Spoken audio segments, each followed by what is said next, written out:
Bom dia, pessoal, graças e paz. Sejam todos muito bem-vindos, aos nossos visitantes principalmente. Façam sempre isso, venham sempre, tá? As nossas EBDs são sempre às 8h30 da manhã. É um momento em que a gente reflete na palavra do Senhor, é um momento em que a gente tira para aprender um pouquinho mais a respeito da Bíblia. Então, meus irmãos, hoje, como é uma EBD um pouco diferente, né, do que a gente está fazendo, a gente vai sair um pouco do livro que a gente está seguindo. Nós vamos falar um pouquinho sobre a Páscoa, né, já que hoje é o domingo de Páscoa, né, e eu pergunto a vocês, meus irmãos, quando você ouve a palavra Páscoa, o que vem na cabeça de vocês? Valdeir, o que vem na sua cabeça? Chocolate, coelho, né? Doce de Páscoa. Então, meus irmãos, talvez alguns de vocês pensem isso mesmo, principalmente as crianças, o que é normal, o mundo, ele nos traz muito isso, né? A festa, o chocolate, o coelho, né? Mas, meus irmãos, a pergunta que nós precisamos fazer é outra. A pergunta é: o que Deus quis nos ensinar com a Páscoa? E quando essa Páscoa começa? Todos sabem? Provavelmente as pessoas sabem, vocês sabem o início, né? Algum outro, de repente, pode ter uma confusão ou outra, mas para entendermos a Páscoa, porque a Páscoa ela não começa no Novo Testamento. A Páscoa não começa com a morte e ressurreição de Cristo. A Páscoa ela começa lá no Antigo Egito, né? E para a gente entender um pouco da Páscoa, a gente precisa entender essa história um pouco. Então eu trouxe um pequeno resumo, tá? Então o título é O Filho que Redime, da sombra do Egito à luz da cruz. Então, meus irmãos, para entendermos, vamos voltar lá ao início do Egito. Porque o povo de Israel, ele não era um povo livre, né? Ele era livre até Jacó, até a morte de Jacó. Depois ele passa a morar no Egito, que Jacó vem, né? Todos sabem da história de José, Jacó. Eu não vou contar aqui, senão vai ficar muito longo. Quem não sabe, a gente pode marcar uma outra EBD a respeito disso, né? Mais detalhada, né? Mas Jacó foi para o Egito por causa da fome, né? E eles ficaram lá e cresceram e se multiplicaram. Até então eles eram um povo livre. Só que veio um faraó novo, que não conhecia José, e começou a escravizar esse povo. E aquilo que começou como um abrigo, na verdade, porque o Egito, num primeiro momento, era um abrigo para o povo de Deus, passou a ser uma prisão. E o Egito começou a oprimir aquele povo, com trabalho forçado, sofrimento, morte, né? E aí, eu abro um parênteses aqui. Então, a gente tem lá as raízes da escravidão no Egito, a migração, né, que é a fuga da fome em Canaã, a multiplicação, 400 anos de crescimento, eles passaram de 1,5 milhão de israelitas, e veio a opressão. Porque os egípcios, eles tinham medo, na verdade, eles tinham outras guerras com outros povos da região, eles tinham medo que os israelitas se voltassem contra eles. Então, por isso eles passaram a escravizar. Você vê o que o medo faz? O medo faz as pessoas escravizarem outras também. Então aqui eu abro um parêntese só, porque essa história, meus irmãos, ela não é apenas uma história do Egito. Ela não é somente uma história de um povo que foi feito escravo. Ela é também um retrato da condição do homem sem Deus. Então, fazendo um paralelo, a Bíblia, ela nos traz que o pecado nos escravizou, né? Então, nós não somos apenas pessoas com dificuldades. Nós somos pessoas presas. Nós somos pessoas escravas do pecado, né? Presas muitas vezes à culpa, presas a vícios, né? E essa é a condição humana sem Deus. Esse é um paralelo em relação ao povo que estava no Egito. E aqui eu fecho aspas. E esse é o cenário, voltando à nossa história, esse é o cenário em que Deus intervém. O povo era escravo, clamava por um libertador, clamava por libertação, e Deus ele levanta um líder. Deus ele levanta um libertador. E aí entra a história de Moisés, que a maior parte das pessoas conhece, né? Deus levanta Moisés, aí Moisés é enviado ao faraó, fala da libertação, pede a libertação do povo, o faraó endurece o coração, não dá, vem a primeira praga, a segunda praga, a terceira praga, e ele não liberta o povo.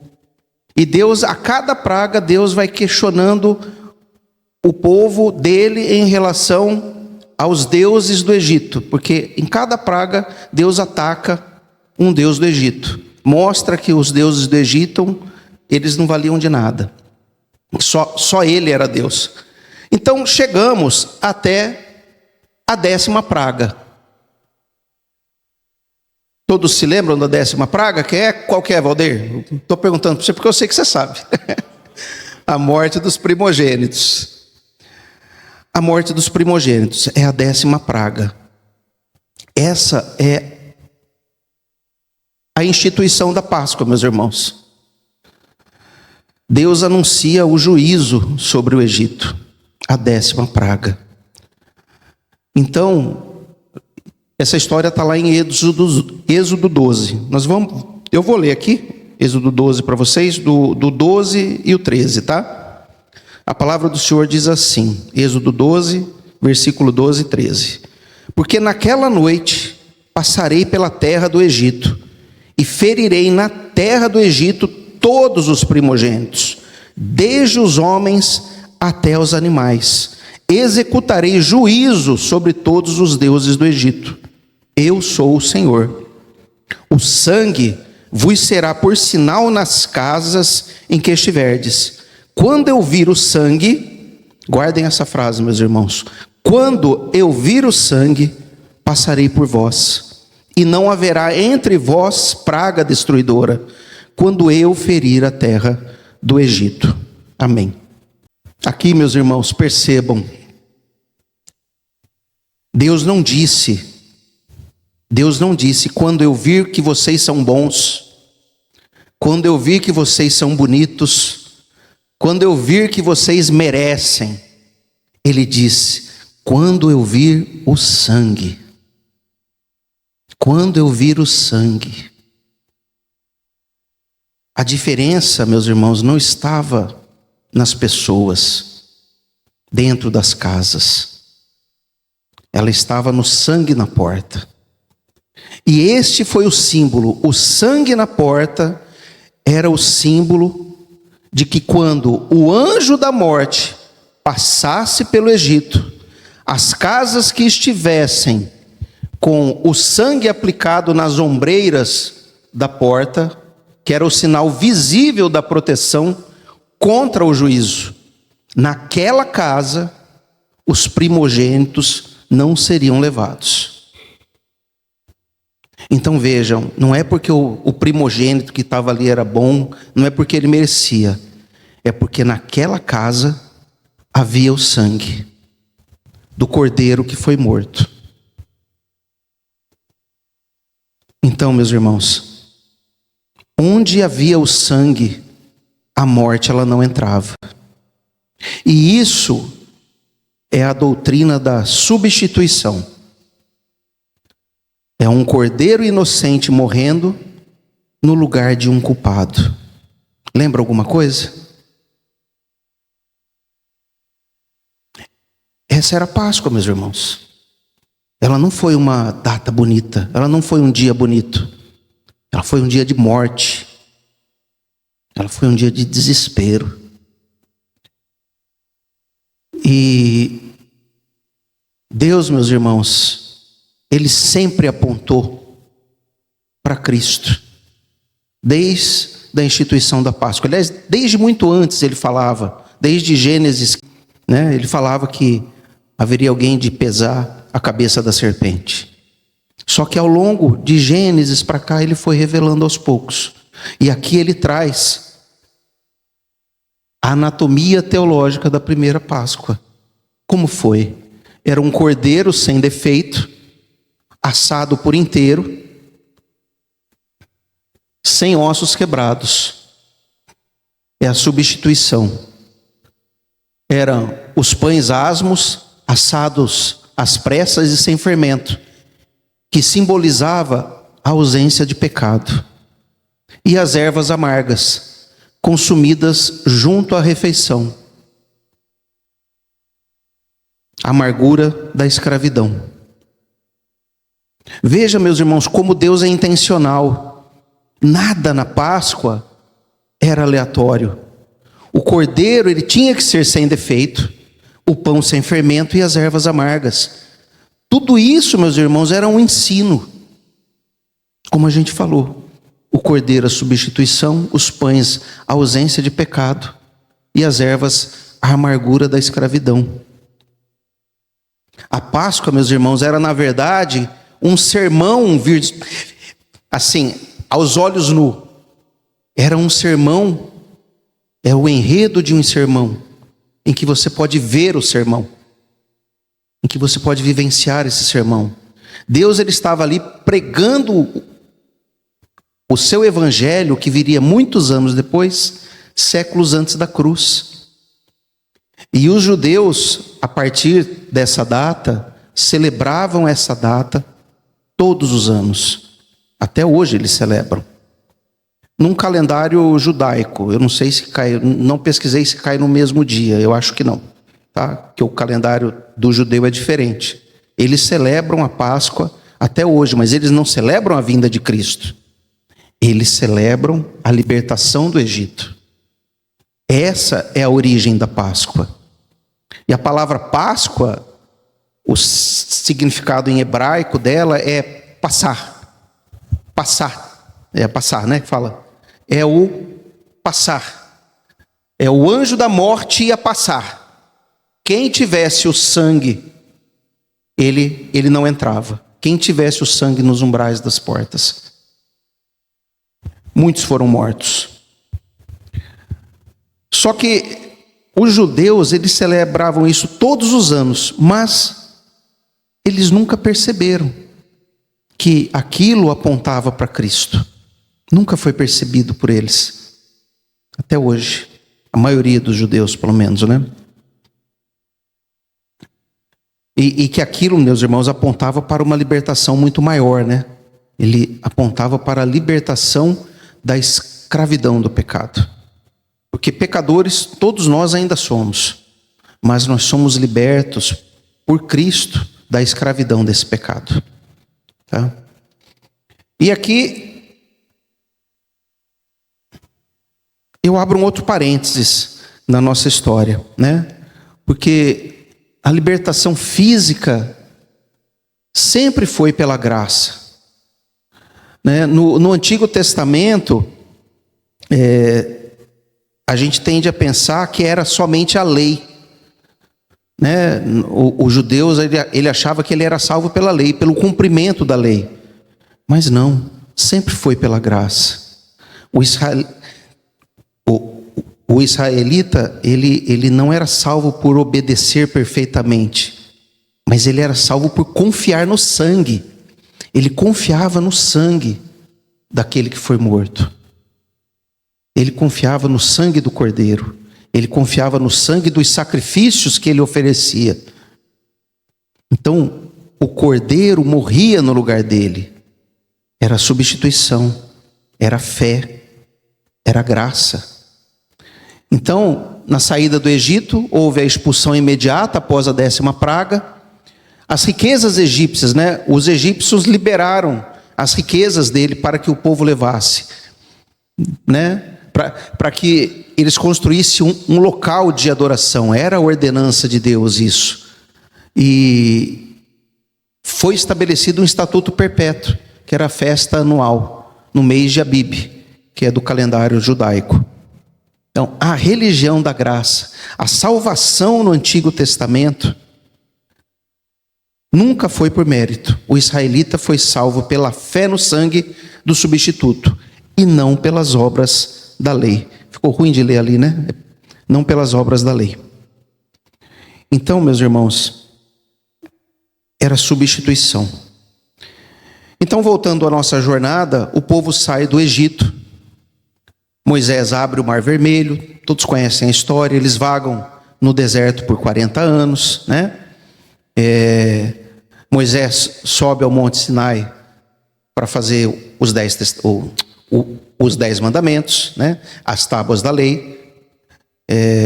Quando ele desce, o povo fez o bezerro de ouro, ou seja, já começou a deturpar as ordens de Deus, o que era para fazer um templo de adoração, né? Eles começam a usar, o pecado humano começa a aflorar ainda mais, né?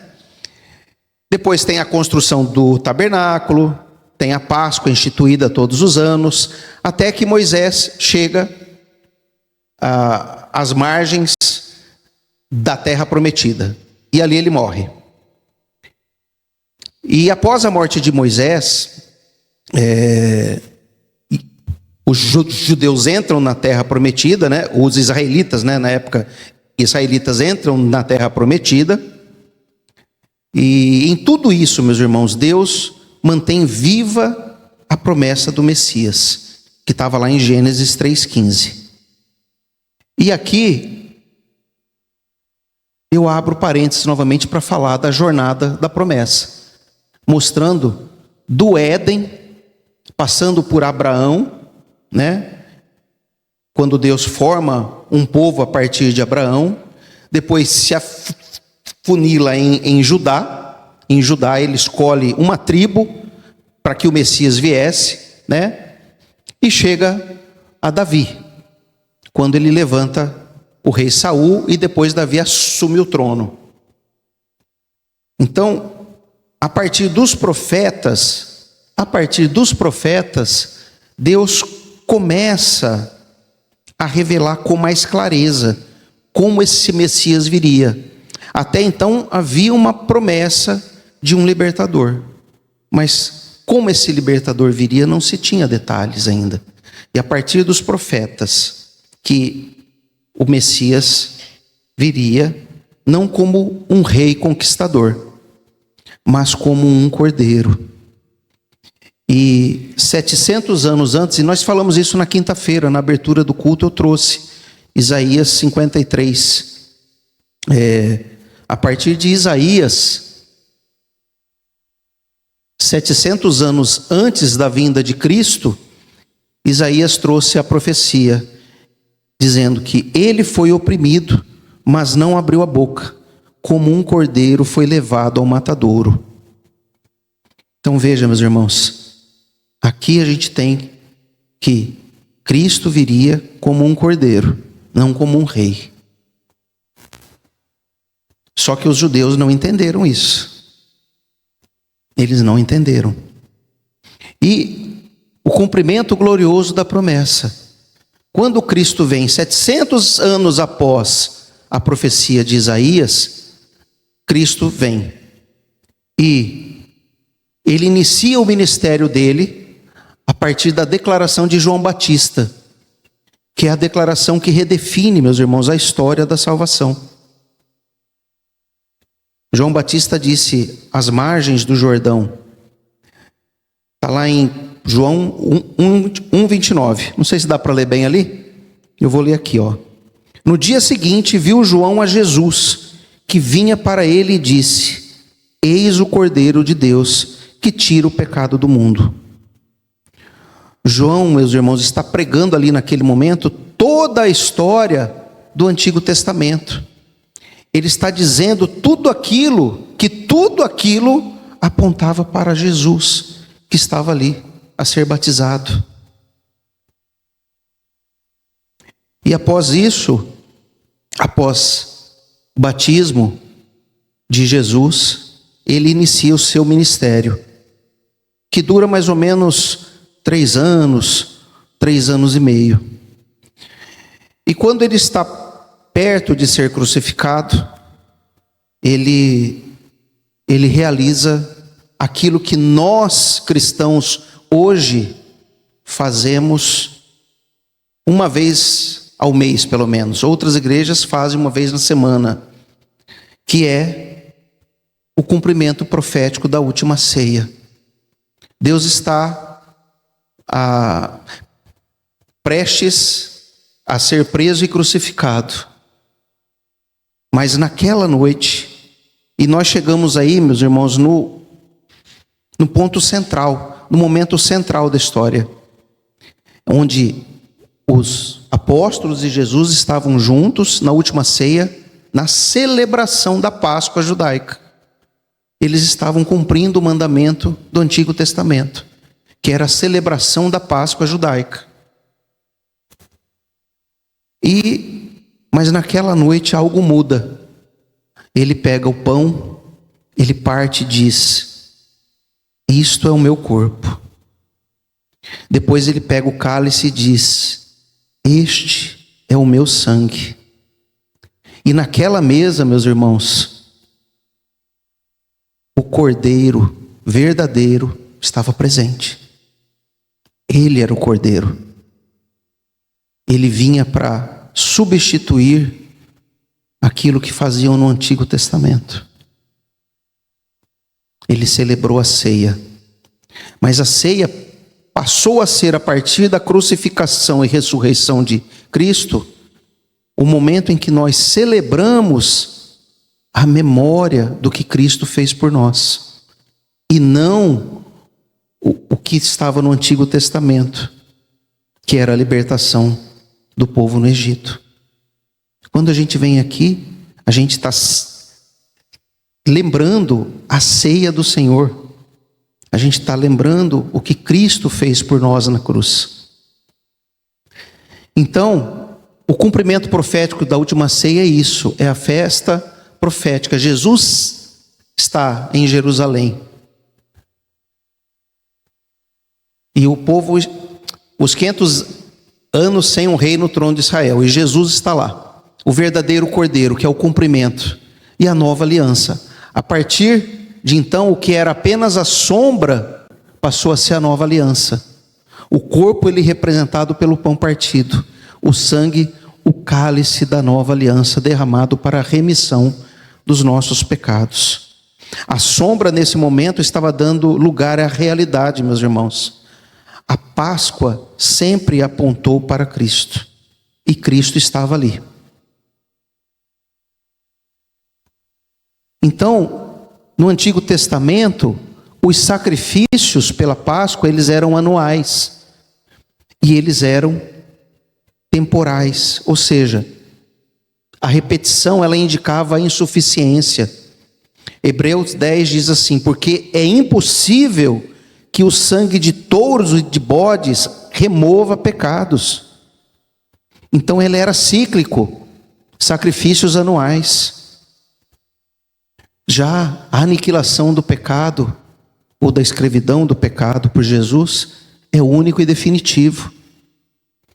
Uma vez se manifestou para aniquilar o pecado pelo sacrifício de si mesmo. Hebreus 9, 26. A culpa e a vergonha, meus irmãos, são removidos para sempre. Por quê? Por quê? Porque é o poder do sangue. É o poder do sangue de Cristo. Hebreus 9, 22. Sem derramamento de sangue não há remissão. Essa é a justiça divina. Precisa ter o derramamento do sangue para nos dar libertação.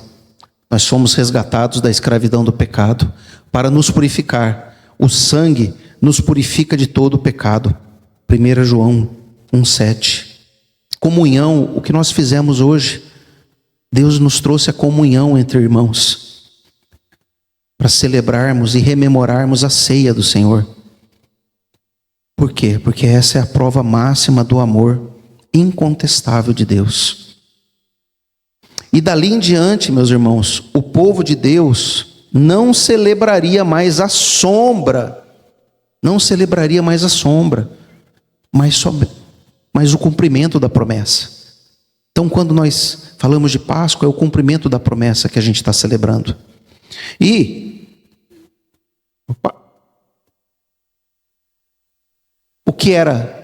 o o Cordeiro Pascal, em Êxodo 12. Ele nos livrava da escravidão do faraó e do Egito, através do sacrifício do Cordeiro sem defeito, o sangue nos umbrais das portas e o resultado, livramento da morte física. Já o Cordeiro de Deus que veio, nos livra da escravidão do pecado e da morte. O sacrifício é Cristo sem pecado. O sangue é na cruz do Calvário e o resultado é a salvação eterna e o perdão definitivo. Então, essa é a diferença, meus irmãos, da Páscoa judaica e da Páscoa cristã. Aí, muitos podem me perguntar, e eu já acabei antecipando sem querer o slide, né? E o coelho? O coelho estava na Santa Ceia, será? Né? Porque a gente fala tanto do coelho, né? A Bia, a primeira coisa que chegou para mim, falou assim: tio, o coelho foi lá em casa, deixou ovo de Páscoa para mim.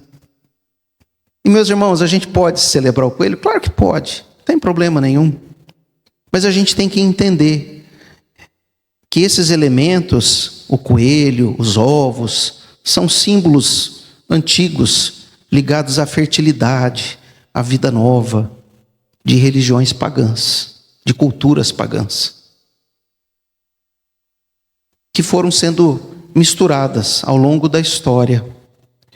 E isso não chega a ser um problema. O problema é quando isso substitui o verdadeiro significado. O coelho, ele até pode fazer parte da cultura, mas ele nunca vai ocupar o lugar do cordeiro. E isso a gente precisa ensinar aos nossos filhos pequeninos. Porque a Páscoa bíblica, a Páscoa cristã, ela não foi um momento fácil. Ela não foi um momento alegre. Ela foi um momento marcado por sangue. E ela aponta para um cordeiro que morreu na cruz pelo meu e pelos seus pecados. Então, meus irmãos, enquanto o mundo ele fala de ovos, de coelhos, a palavra de Deus ela fala de sangue, de sacrifício, de redenção. E esse é o contraste entre a Bíblia e o sincretismo cultural. A verdade bíblica, foco exclusivo no Cordeiro ressurreto e na redenção. A Bíblia como única regra de fé e prática. E a celebração espiritual, a ceia do Senhor. E a tradição cultural, são os elementos pagãos que nós temos. O sincretismo medieval após o Império de Constantino, principalmente, que foi incorporado essas práticas pagãs, né? E a invenção humana sem fundamento teológico de salvação, muitas vezes. A Páscoa cristã não é sobre a cultura humana, mas sobre a celebração eterna ao Cordeiro que morreu por nós na cruz.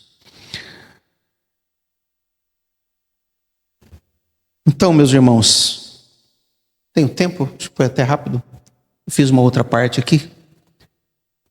O que nós celebramos muitas vezes? A realidade, na verdade, meus irmãos, desculpa. A realidade a partir da morte de Cristo e ressurreição. É a redenção. Essa é a nova realidade.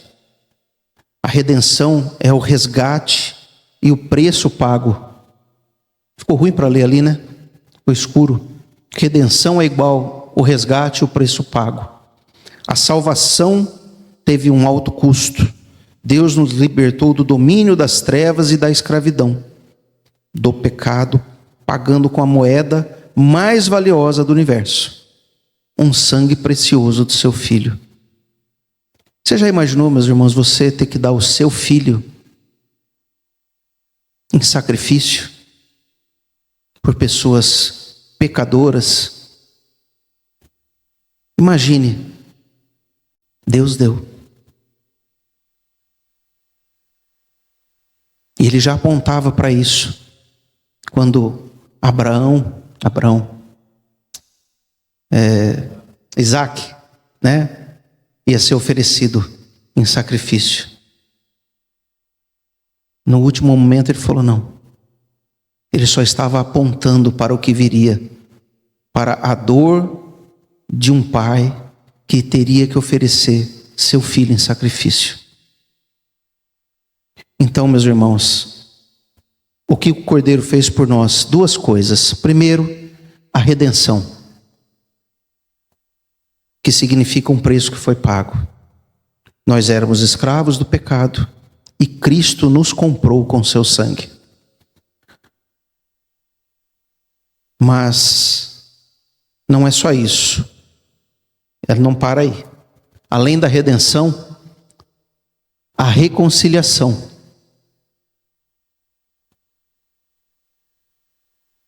A humanidade estava afastada de Deus pelo pecado, e a cruz nos reconciliou com o Pai.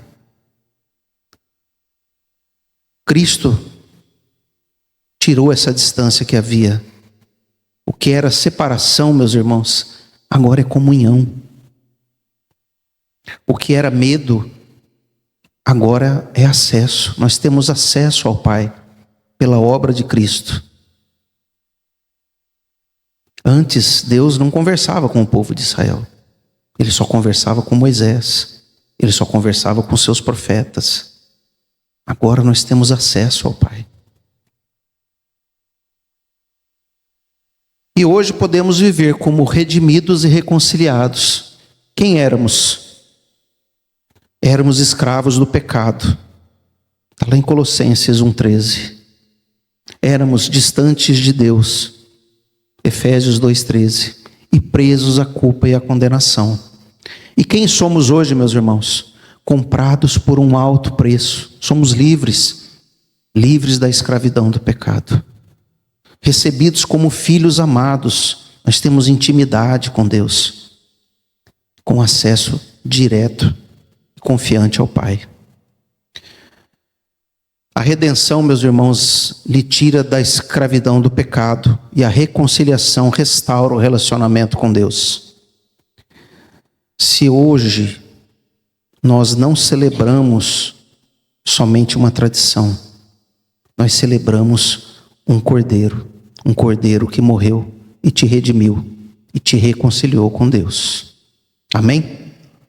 É essa a história.